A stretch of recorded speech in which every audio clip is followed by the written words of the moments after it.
Close your eyes for a moment and imagine. It's the year 2045. The air is clean, rivers sparkle again, cities hum with renewable energy, not exhaust fumes. Children learn history, not through textbooks, but by walking through virtual museums that bring the past to life.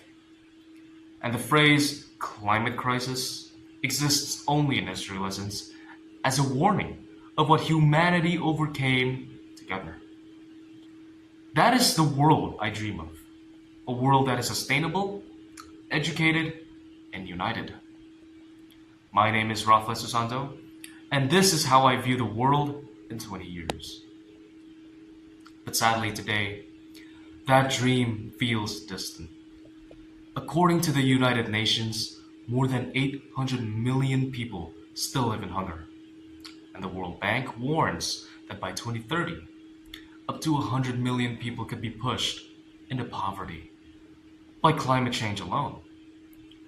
Technology connects billions, yet misinformation and division spread faster than the truth. We stand at crossroads between progress and destruction. In my dream, we choose progress. The future I see is green. Energy comes entirely from the wind, water, and sunlight. Buildings breathe, covered in plants that absorb carbon.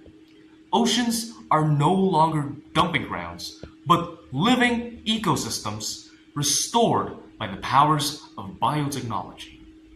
Indonesia, my home, leads the region in geothermal innovation, turning its natural wealth into sustainable power. The future I see is equitable. Education is free and accessible to every child, not as a privilege for the few. Through global digital classrooms, a student in Papua learns mathematics from the same platform as one in New York. Artificial intelligence serves as a tutor, not a replacement, adapting to every learner's pace and potential. And yes, the future I see is peaceful. Nations compete not in weapons, but in ideas. Diversity is no longer a slogan. It's a strength. Technology bridges cultures, allowing empathy to travel as fast as information.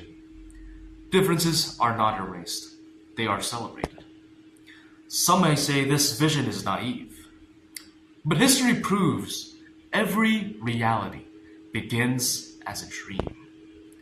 2 decades ago, renewable energy was a fantasy. Today, it's the fastest growing power source in the world. 20 years ago, only the privileged had access to the internet.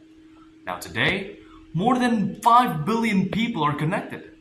Change happens when belief meets action. So the question we should be asking ourselves is not what will the world look like in 20 years, but the real question is, in fact, what will we do in these 20 years to make that world possible?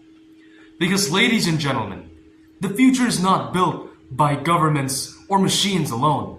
It is in fact built by the dreamers, by the doers, by the grinders, by people like us who dare to imagine something better.